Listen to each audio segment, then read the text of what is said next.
Si te interesa conocer si la vitamina B12 puede ayudar a los diabéticos tipo 2, cuál es el mayor riesgo de la salud pública en el futuro, si la grasa abdominal tiene o no impacto en la salud de la gente que vive en Europa, y cuál es el mejor ejercicio para las personas que tienen migraña, si el ejercicio de fuerza o el ejercicio de resistencia, te invito a que te quedes porque te voy a contar las últimas investigaciones que han salido sobre estas temáticas. Hola, mi nombre es Alejandro Luque, soy asesor nutricional clínico y en este vídeo pues te voy a explicar 4 de los últimos artículos científicos que explican o que resuelven las preguntas que te he comentado anteriormente, ¿vale? Vamos con la primera.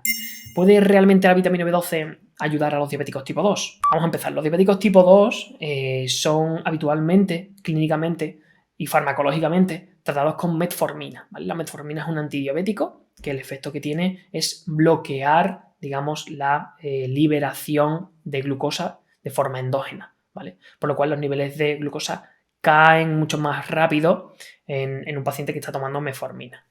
¿Qué es lo que ocurre? Vale, pues que se ha demostrado que la metformina aumenta el riesgo de deficiencia de vitamina B12 y esto trae consecuencias, digamos, relacionadas, como por ejemplo que se ha visto que estos pacientes con diabetes tipo 2 y tomando metformina tienen un mayor riesgo de neuropatías, es decir, de daño en los nervios. ¿Qué hizo entonces Samuel Patrama hace muy poquito en el estudio que acaba de publicar? Pues lo que hizo fue analizar a estos a 506 pacientes diabéticos que se suplementaban con vitamina B12 o pacientes diabéticos tipo 2 que no se suplementaban con B12 para ver qué repercusiones había sobre diferentes marcadores y sobre los síntomas de las neuropatías. Él se dio cuenta, después de analizar todos los resultados de varios estudios poblacionales, que los pacientes que suplementaban con B12 al mismo tiempo que tomaban metformina tenían menores niveles de homocisteína. La homocisteína es un parámetro que indica inflamación endotelial, inflamación de los vasos sanguíneos, ¿vale? Y que es un residuo del metabolismo de las proteínas. Tenerlo bajo es positivo, ¿vale? Entonces ahí ya encontré una sensación positiva para los pacientes que tenían diabetes tipo 2, tomaban metformina y estaban suplementados con B12.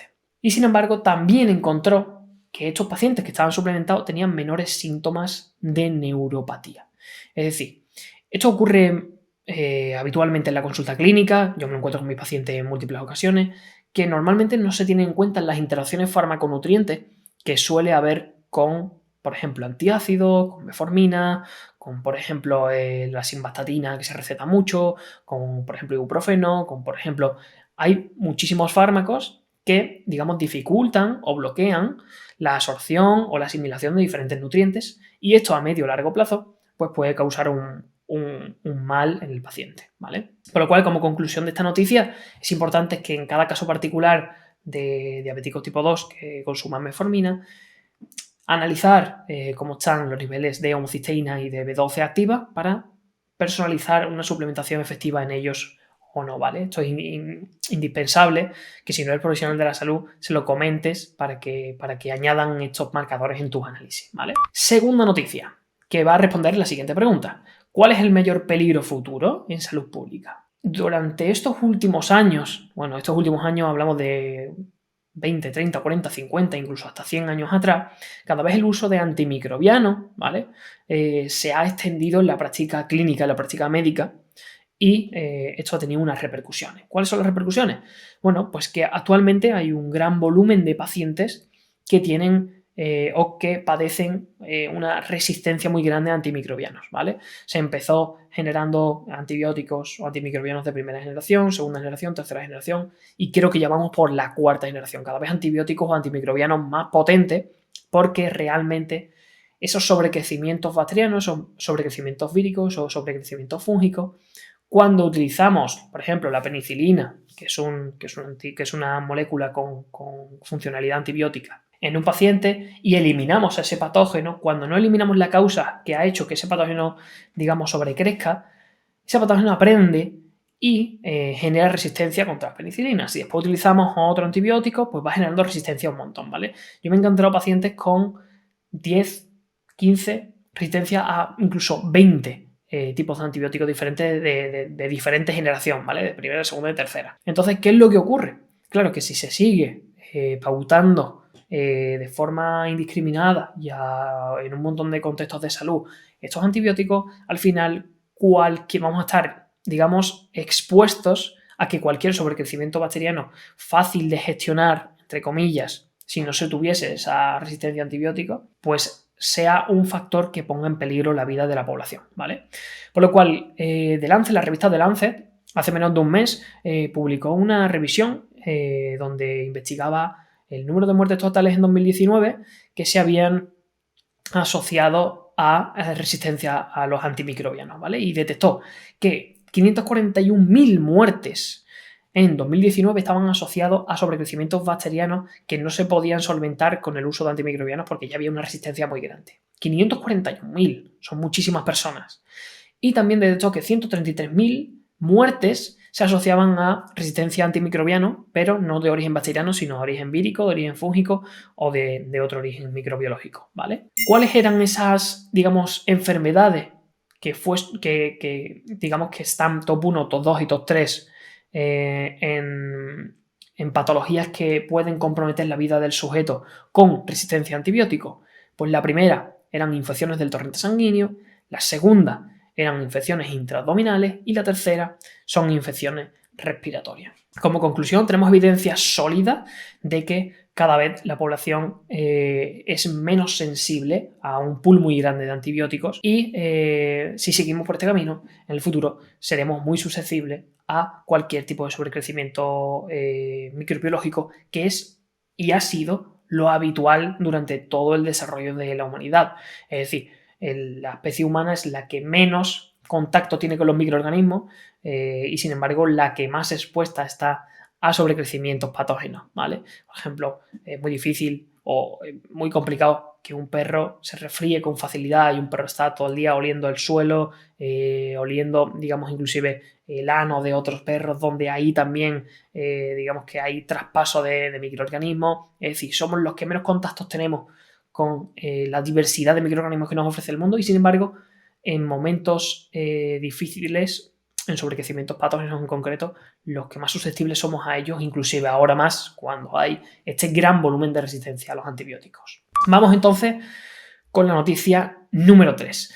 ¿Qué impacto tiene la grasa abdominal en Europa? ¿Vale?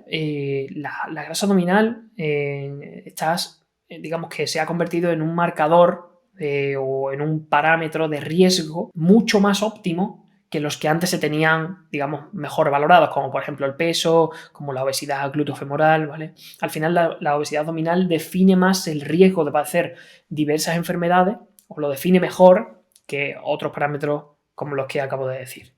¿Cómo se mide la obesidad abdominal? Vale, pues se mide es muy fácil, ¿vale? Se mide con la circunferencia cintura-cadera, ¿vale? Con un metro. Y debe de ser menor a 102 centímetros en hombres y menor a 88 en mujeres, ¿vale? Si es mayor, bueno, pues ya podemos decir, o a nivel clínico podemos decir que el paciente cursa con obesidad abdominal. La obesidad abdominal es, digamos, uno de los mejores predictores de riesgo de muerte por cualquier causa actualmente, ¿vale? Entonces lo que hizo Pichon en 2022 en un estudio estadístico que acaba de sacar es que cogió del estudio EPIC, que es un estudio poblacional muy muy grande que se hizo, cogió a 359.387 participantes, donde evaluó el riesgo de muerte y el perímetro de la circunferencia cintura-cadera. ¿Qué es lo que vio? ¿Vale? Que tras el seguimiento de 9,7 años fallecieron 14.723 participantes y que esos 14.723 participantes se asociaban con los resultados más altos de circunferencia de cintura-cadera de los 359.000 digamos que se analizaron, ¿vale? Como conclusión, independientemente, y esto es importante interiorizarlo, de que haya muchos tipos diferentes de cuerpos, sí que sabemos que la obesidad abdominal, digamos el tejido adiposo digamos que rodea a los órganos viscerales, como por ejemplo el intestino, o por ejemplo el hígado, como por ejemplo el páncreas, secreta una cantidad de moléculas proinflamatorias que, digamos, inicia o participa en la aparición de muchas otras enfermedades. Por lo cual, esta es la noticia que nos resuelve la pregunta de qué impacto tiene la grasa abdominal en pacientes europeos o en personas europeas. Y como última pregunta, o como última noticia que responde a la siguiente pregunta, vamos con ella. ¿Qué es mejor para la migraña? ¿El ejercicio aeróbico o el ejercicio anaeróbico? O el ejercicio de fuerza, perdón. Esto se lo preguntan muchísimas personas. El ejercicio en múltiples estudios clínicos ha demostrado ser eficaz para mejorar los síntomas de los pacientes que sufren migraña, ¿vale? Los dolores de cabeza. Sin embargo, hay pocas intervenciones que hayan analizado qué tipo de ejercicio es mejor, si el ejercicio aeróbico o el ejercicio de fuerza. En este caso, Johannes, en 2022, ¿vale? nos ha mostrado, nos ha reflejado los resultados de su estudio de intervención, donde analizó 21 ensayos con más de 1.195 participantes con migraña de unos 35 años de edad media, y donde se dio cuenta de que había mayor evidencia o mayor eficacia del entrenamiento de fuerza para solventar o para mejorar síntomas de migraña. Como principal tipo de ejercicio que apoyaba a la mejora de sintomatológica de la migraña estaba uno, el entrenamiento de fuerza, como hemos dicho, y el segundo era el ejercicio aeróbico de alta intensidad. Al final, tenemos que tener en cuenta que el ejercicio es un estupendo vasodilatador que va a hacer que, compuestos de reparación fluyan por el torrente sanguíneo de forma más eficaz y lleguen a diferentes estructuras de forma más eficiente, aumentando, la velocidad de reparación. Al final, cualquier dolor, cualquier picor, cualquier enrojecimiento es una señal de nuestro cuerpo de que se está reparando, ¿vale? La migraña te indica que hay daños en tejido cerebral, y por lo cual la vasodilatación inducida por el ejercicio y otros muchos más factores que el ejercicio, aporta para la resolución de otras estructuras, vienen estupendamente para este tipo de pacientes que sufren síntomas de migraña. Por lo cual, estas han sido las 4 noticias de hoy. Voy a pedirte, como siempre, que si tienes dudas voy a estar contestando personalmente en los comentarios, que si te ha gustado alguna noticia en concreto nos la digas, que si tienes propuestas de temáticas también nos vendría genial, y que si te interesan todos estos temas nos los digas por comentario y te suscribas para no perderte ningún vídeo.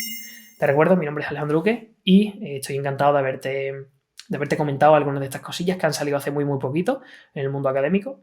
Te deseo un día muy bueno y nos vemos en la próxima.